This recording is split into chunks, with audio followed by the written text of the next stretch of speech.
Good morning and welcome to this session of Business Breeders, a live webinar series hosted by Goodman Group here at Brock University. My name is whammy and it's my pleasure to serve as the Director of Goodman Group here at the beautiful Goodman School of Business in Niagara. Goodman Group is a community-focused learning and development services provider that works to support professional businesses and entrepreneurs pursuing growth through accredited professional development certificate programs, executive education, consulting services, and startup support. It's my pleasure to welcome you all to today's session as you take a break with us by taking part in this webinar.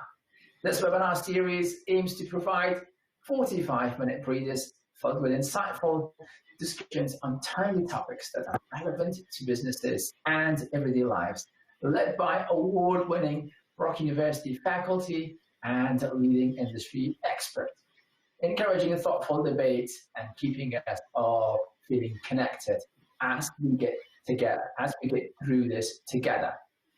This webinar series is hosted on Wednesday from 11 to 11:45. Momentarily, I'll be handing the screen over to today's webinar lead, Diana, who will lead today's discussion, who will be speaking for approximately 30 minutes, and then we'll take some time to answer your questions towards the back end of this webinar.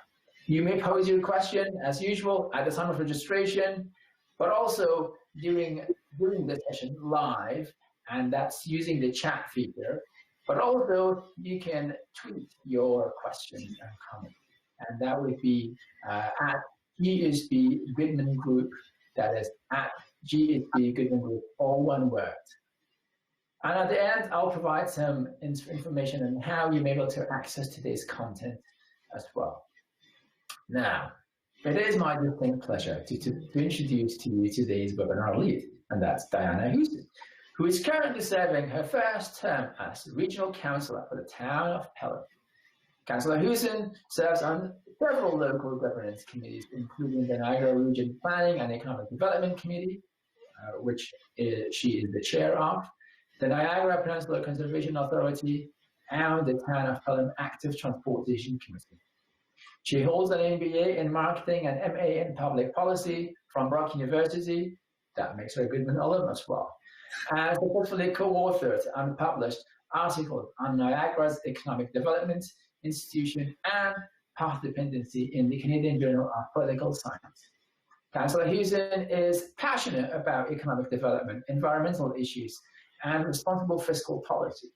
She is also dedicated to elevating the role and voice of women in local government, and we need it. She also successfully created a Niagara Region's Women Advisory Committee to help encourage leadership opportunities for women in Niagara, but also to help apply a gender lens to regional policy decisions. Diana, pleasure to have you. Welcome to today's session.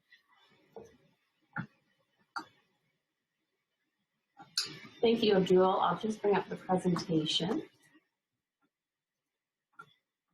Yes, I'm very excited to be here today. Thank you for that warm welcome. As Abdul mentioned, I am the Regional Councillor for the town of Pelham with the Niagara Regional Government. So what I intended to talk about today is to give a brief overview of a motion that I recently presented at Regional Council that had to do with childcare, which prompted this business breather. I'm going to also speak to an economic snapshot as a motivator as to why I felt this was an important topic for Regional Council to consider. I'm going to bring attention to how the pandemic has impacted genders differently from an economic standpoint, and follow that with why childcare is a great economic tool. And I'll reflect on traditional policy tools that have been used to counter economic downturns and why they may not be effective in these circumstances. Where possible, I'm also going to bring attention to the relevance to Niagara. And I'm happy to take any questions following the presentation. So back in August, I presented a motion to Regional Council that asked to declare childcare as essential to our economic recovery. The motion asks for a commitment from the provincial government to fund and make childcare accessible, and it also asks the provincial government to partner with the federal government in building a national strategy. And in successfully passing this motion nearly unanimously, we joined two other municipalities, the municipality of Ottawa as well as the city of Toronto, in calling on action and highlighting the importance of childcare in our post-pandemic recovery. And I will say that the region does have a role in delivering childcare services. We act as a service manager for the province, so it is relevant to the work that's done at our regional government. And we also saw strong language in the recent federal throne speech proposing a national strategy. So perhaps we'll finally see some action or realize a system that may offer many benefits to our citizens, and especially in response to the economic shocks that we've recently experienced. So the economy, how bad is it? If you've been following the news, you've probably heard some pretty grim numbers. To put this into a Niagara perspective, we can look at some data collected by the region's Economic Development Department that ran 2 successive surveys on our local business community assessing the economic landscape. We saw that Niagara's business sector reported a combined loss of $425.1 million. Our arts, entertainment, recreation sector, and accommodation and food services sector saw significant job losses, with nearly 6,000 jobs lost in one sector and over 8,700 in the other.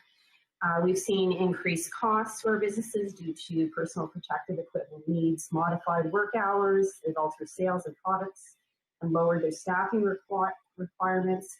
And a third of Niagara's businesses indicated that they were at risk of closure, some of them permanently.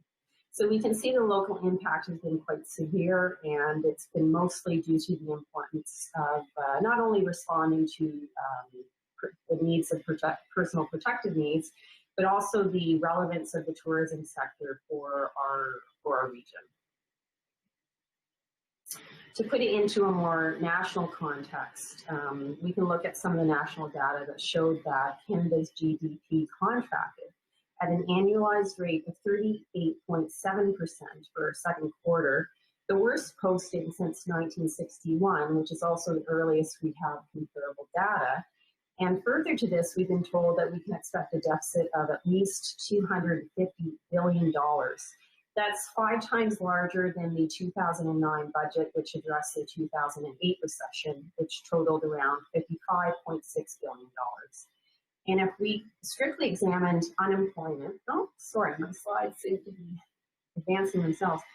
Canada lost nearly 2 million jobs by April of 2020. We have made gains since April, but Canada is still 1 million jobs short of our pre-COVID levels. So there's still lots to recover, and with talk of a second wave, we're not sure if job recovery will continue or if there will be another shutdown. But the numbers paint a very alarming picture. And in reflecting on all of that information, what's become apparent to economists is that the economic impact has not been equally distributed amongst genders. Women have actually borne the brunt of employment losses. So much so that in a recent RBC economics report, it was noted that women's labor force participation is now the lowest it's been in over 3 decades, dropping to 55%. As a comparator, if we were to look at previously identified recession points on this graph, we can see that women's labor force participation was not impacted in the same way. In fact, it was somewhat stable, certainly not experiencing the drop that we've seen over the last few months. So the employment impact we're seeing right now is very unique. It's so unique that this recession has been referred to as a pink-collar recession or a she-cession. To the extent that women have been significantly impacted is quite alarming. So why is this? What's happening that's caused this disproportionate impact? And we can attribute these employment losses to 2 major factors. And that's first, that women make up the majority of the workforce in sectors that have been primarily impacted by the lockdown, which includes the care and service industries, primarily retail, food service, and accommodation, all major employment sectors for Niagara. And women have picked up the slack in light of school and daycare closures, becoming the primary caregivers for children. Not in all circumstances, but we can say most. Oh, sorry. So I call this a double whammy effect because in essence, what's happening is the amount of paid work opportunities has decreased, while at the same time, the demand for unpaid work has increased. And this points to just how vital childcare is to workforce participation. And I say that because even if those paid work opportunities were to reappear, women would still need to reduce hours or to opt out of the workforce completely to address immediate childcare needs. So it's never been more apparent how important childcare is in supporting employment and our economy. So in a larger context, a lack of childcare has induced a steep decline in women's employment. This decline has subsequently reduced the capacity for household spending, and this has reduced the capacity for consumer spending. Consumer spending and consumer confidence are essential for our economic recovery, provides for purchasing power that fuels the consumption of goods and services. It also makes housing more affordable, which contributes to local tax bases. There are just so many benefits. So it's time we recognize childcare for what it is. It's an economic issue. It's not a personal problem. So childcare as an economic policy. There are many studies that have supported the view of childcare in this regard. A few worth noting include a study for the County of Wellington on behalf of the University of Toronto. They claim that childcare acts as a multiplier and that for every public dollar invested in licensed childcare, there is a direct regional economic output of $2.27.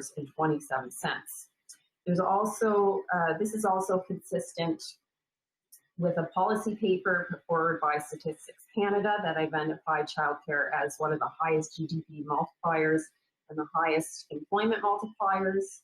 And it's further supported in a federal paper by the Child Care and Human Resources Sector Council, who found that childcare had a much greater impact than other major industries as a large short-term multiplier. So this confirms and shows that research supports that a publicly funded model is a great return on investment, and there's a compelling argument in favor of childcare as an effective tool for our economic recovery.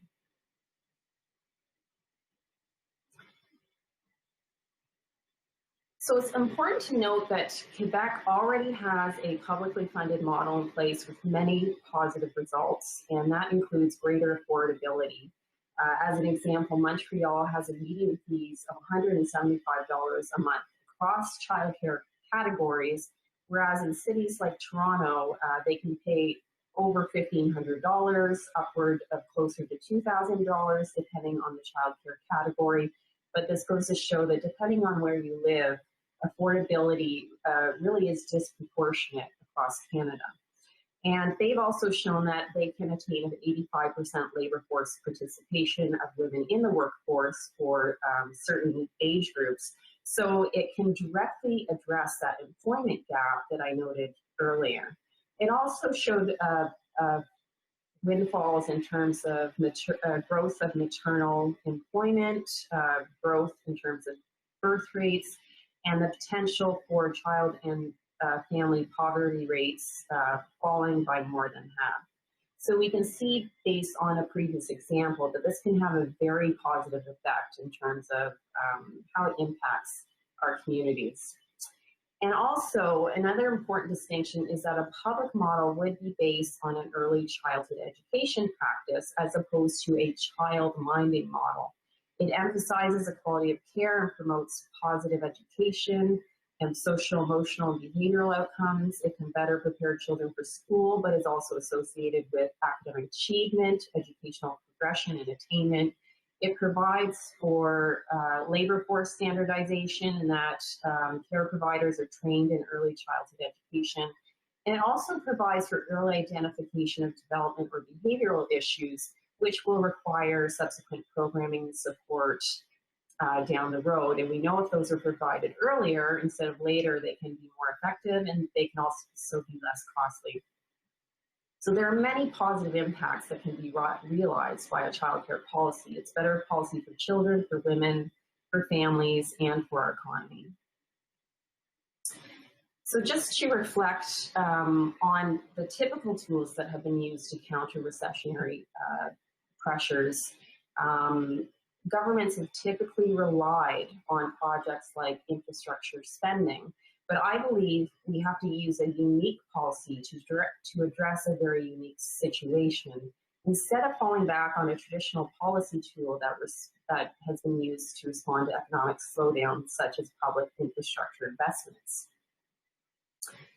And I talk about public infrastructure investment because it was used as a counter recessionary policy back in the 2008, 2009 recession, which did more disproportionately affect men's employment.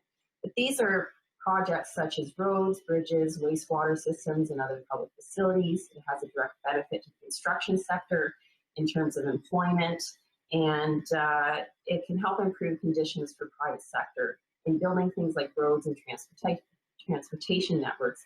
It's also a very politically popular policy tool because it's very visible. We often see those large signs going up to take credit for these projects, which come in handy in election years. But it doesn't adequately address the gendered employment gaps that we're now seeing.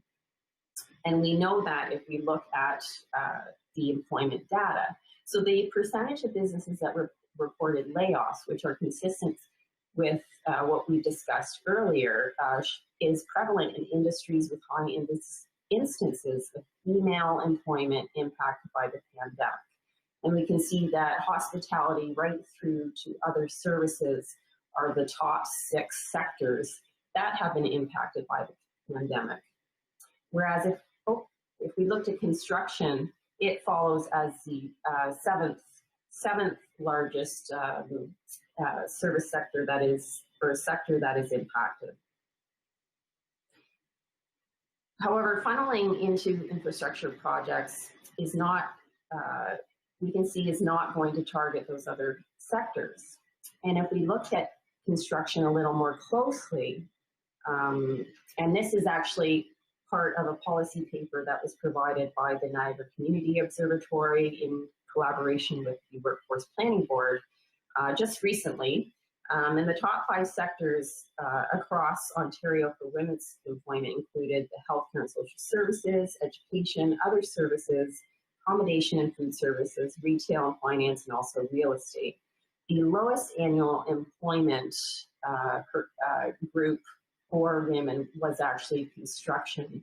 And we see across Ontario, they only have 11.7% of women employed in this sector.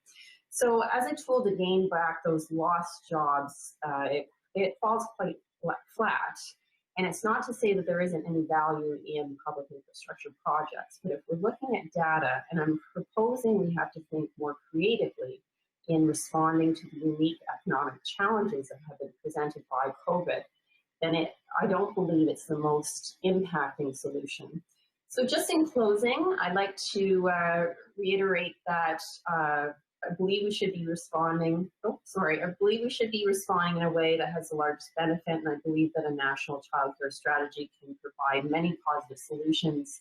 It's a unique response to a different type of recession. It's good return on investment. It's supported by research and data.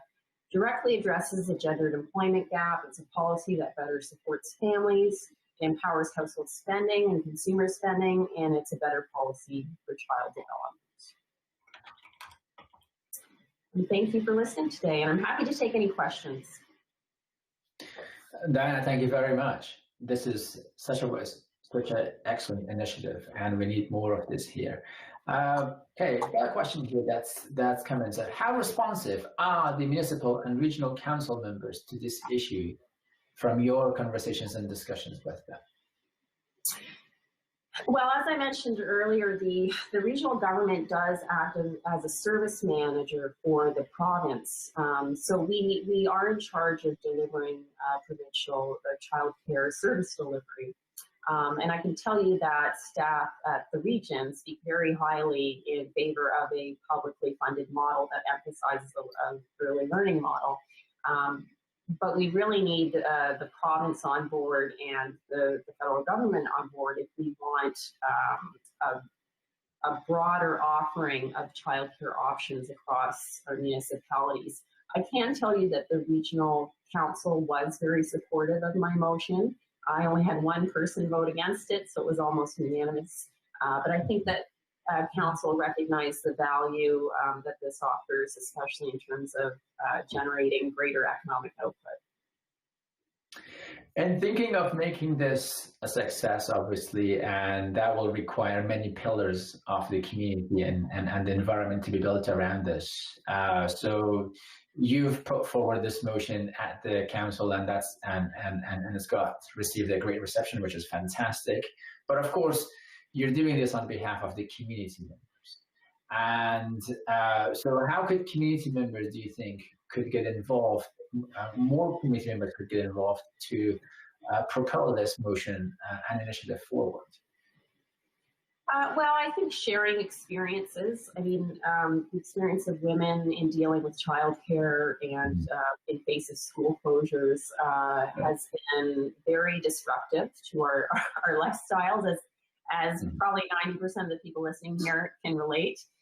So sharing those experiences with decision makers, and that could be local politicians, it could be your MPs or MPPs.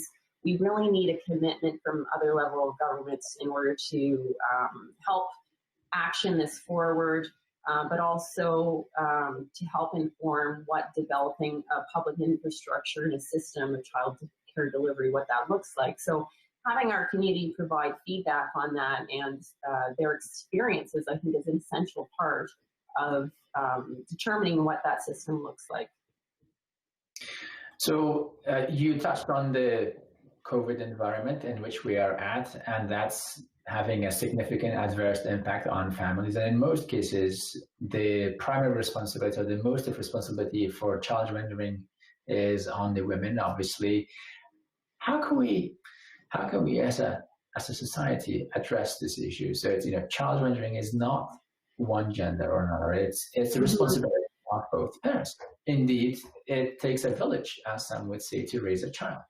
So what might be some of the practical applications and implications, both positive, but on both sides, that could come out of this that will help the wider community, and also elements that will help propel this initiative forward? Well, I think that part of it is changing the mindset around looking after children, and that's a woman's job. I think that there are a lot more men who are actively involved in bringing children up and taking more of a role in terms of their children's upbringing, and that's better for the children, it's better for the family. But I think that business and perhaps other levels or public sector organizations can do their part in terms of fostering a more inclusive response to that there's more equality amongst in this topic, and we can do things like recognizing that maybe men and women should be paid the same amount of money for the same job. And this is one of the reasons why women will take on the default of looking after children, is that on average they make about 70 cents to the dollar when compared to men in the same profession. So that's something that I think that business sector or public sector can easily correct in terms of dealing with that gendered wage gap. But they can also be more supportive of men taking on parental leaves or taking on a role where maybe they're the ones who are calling in because their child is sick and has to stay home. So recognizing and supporting that there's an equality of the parent in terms of responding to the needs of children, and as a society, that we embrace that idea and encourage it. And I think that will help us come a long way in terms of balancing some of those unpaid work roles and responsibilities. So thinking about COVID and the new normal, so many individuals are finding that they're working from home, and I suspect this is providing many individuals with that inside opportunity to juggle the many balls that mothers typically have been doing for many years and time, and it's work and household and also kids at the same time, all of those pieces. So I anticipate that there will be a greater propulsion from both sides of the gender gap and that gender piece within the society, but also others. Are you seeing any trends? Are you hearing anything from the constituents where this is where they're seeing a renewed momentum behind this as a result of COVID, or has it been pretty much flat from what you've had, or perhaps other trends to speak to? Well, I think in general we've seen a lot of, and it's not just COVID related, but we've seen momentum in terms of talking more about women's issues and how they are relative to our larger society instead of making them a problem that's unique for women to deal with, right? So I think there's been a greater respect paid to women's issues and how they contribute to our larger community, larger society. I think if we just keep up that momentum, we can help create in the idea of building back better. And what does our society look like post-COVID?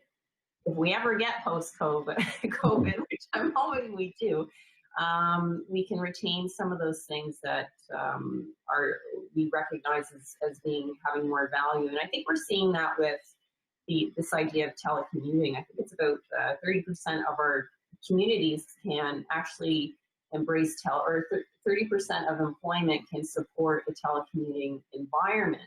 And in order to do that, we need to have businesses or employers supporting the fact that people can work from home, they can be productive, in some cases more productive than going into the office, and that there's value for the worker, but there's also value to the business. And it also has the ability to add, I think it was anywhere from $10,000 to $15,000 a year in terms of household income. So if we recognize that, women's issues are important for our society as a whole, and also that there's some benefits that we can bring out of this COVID situation and embrace what we've seen as the silver lining, then I think there's some opportunities there for coming out a bit bigger, better than before.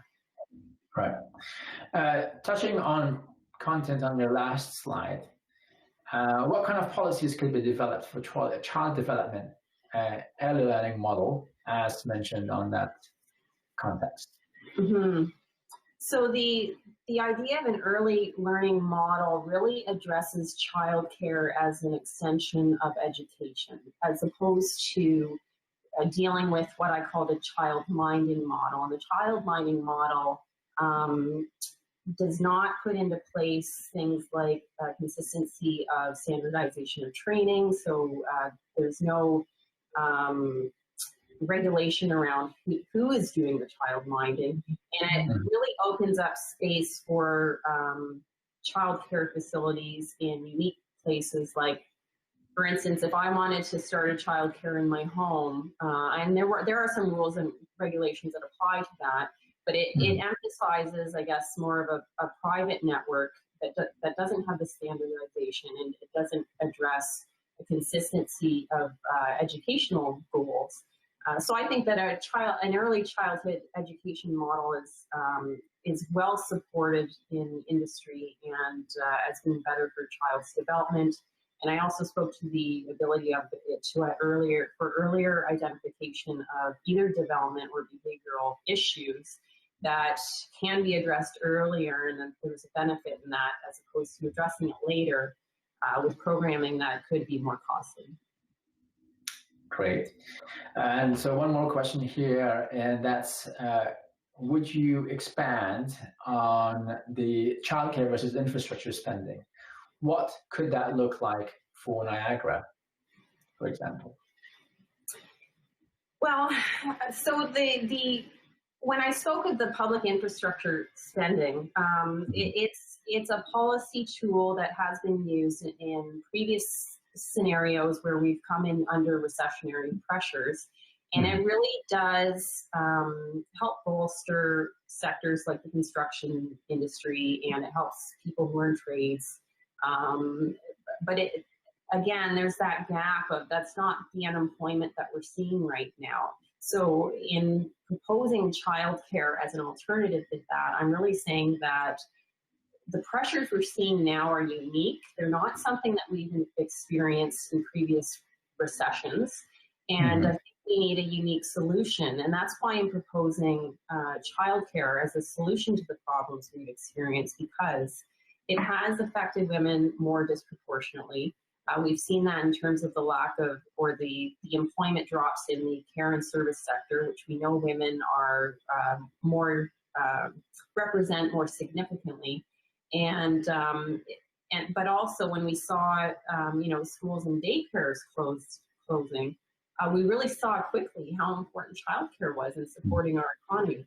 And the risk now too is that in not having that strong network or publicly supported network, the service centers or the childcare providers are also experiencing those same pressures that our businesses are, in that they have a ramp up in terms of costs, in terms of the personal protective equipment, and they've seen a lack of business over the last couple months. So some of them have closed. The numbers that I've heard is there's about a 50% supply of childcare providers now in comparison to what existed pre-COVID, and we only have about a 25% uptake in those spaces. So we're really vulnerable to losing the infrastructure that existed pre-COVID, and in recognizing how important childcare is in terms of supporting income and then in terms of supporting economic growth and recovery. It's alarming, and we certainly did not have an ideal system before. It was, if you, I don't know if you've had to experience trying to find a daycare spot in Niagara, but it's, the options are extremely limited. It's extremely expensive. You have to consider, I know from my personal experience, I had to consider whether it was worth working because childcare was so expensive. So the system we had before was flawed, I will say, but we're even at risk in losing the existing services that we had pre-COVID. So now more than ever, I think childcare is really important for us to be discussing and looking at as a long-term service to our community. Yeah, absolutely. So personal experience, of course, in terms of, having two kids, two beautiful kids. Yeah, it's very, very, very expensive childcare, and that's also because places are very hard to come by, and when they come by, it almost costs an arm and a leg. Yeah, but then the other thing you want to know is that your kids will be well looked after, and I think that this goes to speak to the importance of having trained and qualified staff, as opposed to that child-minding model that really doesn't have the same type of emphasis on the qualifications of the people who are providing the care. Right. Excellent.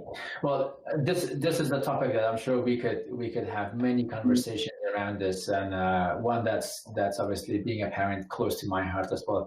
Thank you very much, Anna, for taking initiative, for putting this motion forward on behalf of the constituents and all of Niagara, and parents, I'm sure, all around are looking and doing this. So thank you very much for that. And also thank you very much for taking time out of your busy schedule for coming here, appearing here, and speaking to this important topic to our audience. And on the topic of our audience, I do want to thank all of you for joining us today's session. I am pleased to make an announcement, and that is that on the back of the successful launch and of our nonprofit program, which is going to start on the 22nd of October, we are pleased to announce that we will be that registration is now open for the emotional intelligence seminar that starts on November 19th and 20th. So the registration for the emotional intelligence seminar is open. It's a 2-day seminar with a focus specific to this area, and it's so relevant and pertinent in the era that we are at. So looking forward to seeing as many of you join us as part of that program. Please reach out to myself or a member of my team, and you will find our contact information on the subsequent slides, as well as the previous slide that we had on here. As well, in terms of next week's session, we will be looking at and focusing on the big data and big data analytics. And I joined with Dr. Ijaz Ahmed, who is the Dean at Faculty of Math and Science here at Brock University, and very much looking forward to hearing from his talk and listening to his talk and insights from his recently published work, including the editing of a book that was published earlier this. Well, I think it was over the summer months. So, looking forward to seeing you, as many of you as we can, for the next session, and that is next Wednesday at 11 to 11:45. I hope many of you can join us then. Until then, stay